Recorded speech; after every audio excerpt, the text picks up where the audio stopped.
I spoke earlier about memory being an emotional resource, something that we can do to help manage our emotions. And this next section, Empower, you're going to have real fun with this, because this is actually teaching girls some very practical little tools of things that they can do, they can take away, that they can do when they feel overwhelmed by emotions, when they feel vulnerable, maybe even to self-harming, or to using the wrong things to meet their needs. So I'm going to take you through a couple of them. So we've talked about memory, there's some stuff in there about memory, but the other one is breathing.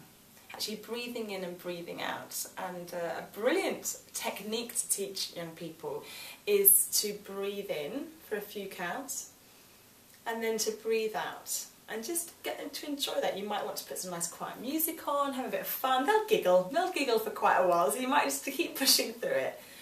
And then once they get used to just sitting there quietly breathing in and breathing out, what you want to do is teach them that if they breathe in for 3 breaths, they need to breathe out for 6. If they breathe in for 2, they're going to breathe out for 4. The idea is that you breathe out for longer than you breathe in. And you do that for a few times. And if you can do that, actually what happens is that more oxygen is sent all around your body and you automatically calm down. And it might be that you're sitting there thinking, really? But let me tell you, there's a girl that we work with here in North London, and she has some really, really difficult stuff that she deals with at home.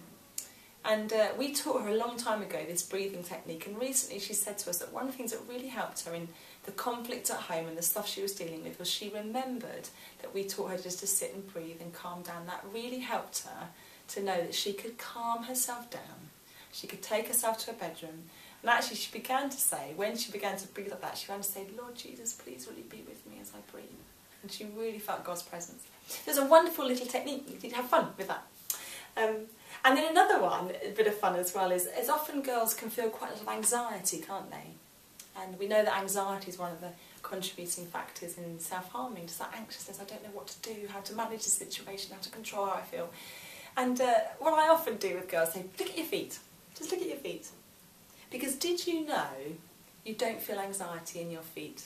Where do you feel anxious? You feel it from the waist up, you feel it in your bowels, you feel it in your tummy, you feel it in your chest, your butterflies and your breathing, you feel it in your neck, in your head, you don't feel it in your feet. So actually getting people just to look at their feet is a really good way just to switch out of that anxiety thought. So you're going to have a bit of fun with this. It might sound a bit different to what you normally do, that's fine, have a bit of fun with the girls. But what we want to do is say to them, you are able to calm yourself down, you are able to manage how you feel. And we want to give girls tools for that, don't we? We want to help them face their emotions and deal with them in really good ways. So have fun with this section.